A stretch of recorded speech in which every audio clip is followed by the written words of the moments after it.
Hi friends, வணக்கம். இப்போ வந்து 2 பேருக்கு சாம்பார் வைக்கிற மாதிரி நான் சொல்லித்தர போகிறேன். அதுக்கு தேவையான பொருட்கள்லாம் காட்டியிருக்கேன். இதில் சோயா பீன்ஸு இதெல்லாம் வந்து பொரியலுக்கு பண்ணுறது. இப்போ வந்து துவரம் பருப்பு ஒரு 1/2 கப்பு போட்டுக்கோங்க. அதில் வந்து இந்த கப்பில் அளந்துருக்கேன். இதில் வந்து டர்மரிக் பவுடர் கொஞ்சம் போட்டுக்கணும், மஞ்சள் பொடி.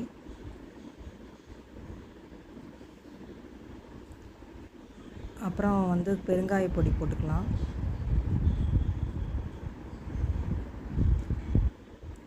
அப்புறம் ஒரு தக்காளி, நறுக்கி வச்ச தக்காளி, இதெல்லாம் போட்டு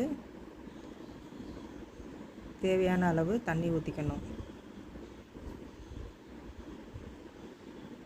தண்ணி ஊற்றிட்டு லிட்டு போடணும். இது செக் பண்ணிக்கோங்க. பண்ணிவிட்டு லிட்டு போட்டு 3 விசில் மீடியம் ஃப்ளேமில் வச்சுக்கோங்க. அது ஆவி வந்ததுக்கப்புறம் விசில் போட்டுக்கலாம்.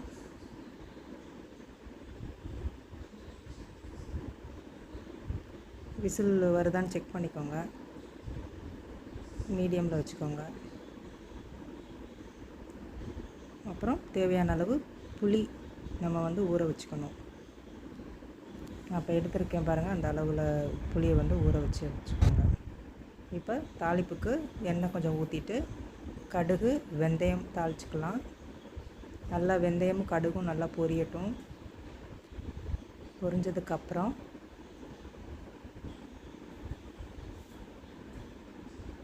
நல்லா சிவப்பாக பொரியணும். அவசரப்பட்டு வெங்காயத்தை போட்டிங்கன்னா உங்களுக்கு வெந்தயம் வந்து மாதிரி கசப்பாக இருக்கும். பொரிஞ்சிச்சுன்னா கொஞ்சம் வாசமாக இருக்கும் சாம்பார். அதனால் கொஞ்சம் தாளிக்கிறதுக்கு வந்து சிவக்கணும் அந்த வெந்தயம். இப்போது வெங்காயம், சின்ன வெங்காயம் 2-3 வெள்ளைப்பூடு போட்டுக்கலாம். நல்லா வதக்கி விட்டுக்கோங்க. வெங்காயம் நல்லா வதங்கணும்.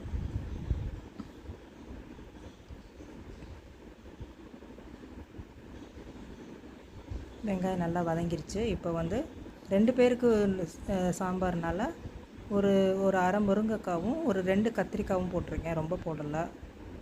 ஸோ அதையும் நல்லா வதக்கிக்கணும். இது எல்லாமே வந்து கொஞ்சம் மீடியம் ஃப்ளேமில் வச்சு பண்ணுங்கள், இல்லாட்டி கருகிரும். அப்புறம் சாம்பார் பவுடர் 1 ஸ்பூன் அளவுக்கு போட்டுக்கலாம். உங்களுக்கு எந்த சாம்பார் பவுடர், வீட்டு சாம்பார் பவுடர் இருந்ததுனாலும் போட்டுக்கோங்க, கடை பவுடர்னாலும் போட்டுக்கோங்க. சாம்பார் பவுடர், அப்புறம் வந்து சில்லி பவுடர் போட்டுக்கலாம். மிளகாய்த்தூள், வீட்டில் அரைச்ச மிளகாய்த்தூள் 1 ஸ்பூன் போட்டு நல்லா வதக்கிடணும். எல்லா காயிலையும் படுற மாதிரி நல்லா வதக்கிடணும். இது வதக்கிறப்போ சாம்பார் கொஞ்சம் வாசமாக இருக்கும். அதனால் இந்த மாதிரி வதக்கிட்டு நம்ம சாம்பாரில் சேர்த்தோன்னா நல்லா கூடுதல் வாசம் அடிக்கும். இப்போ தேவையான அளவு தண்ணி, இந்த காய் வேகணும்ல, அதுக்காக தண்ணி.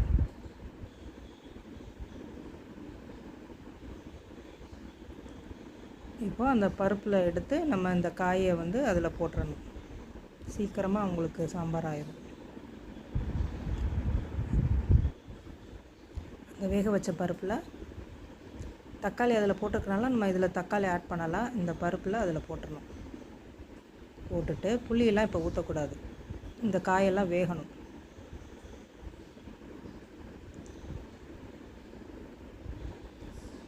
இதை வச்சு ஒரு விசில், காயெல்லாம் வேகிறதுக்கு சட்டுன்னு வேகும்.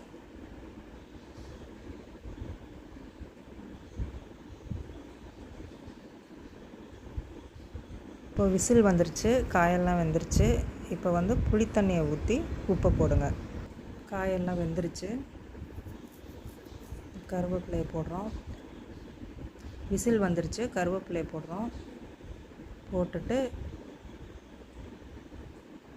சாம்பார் காயெல்லாம் வந்துருச்சு.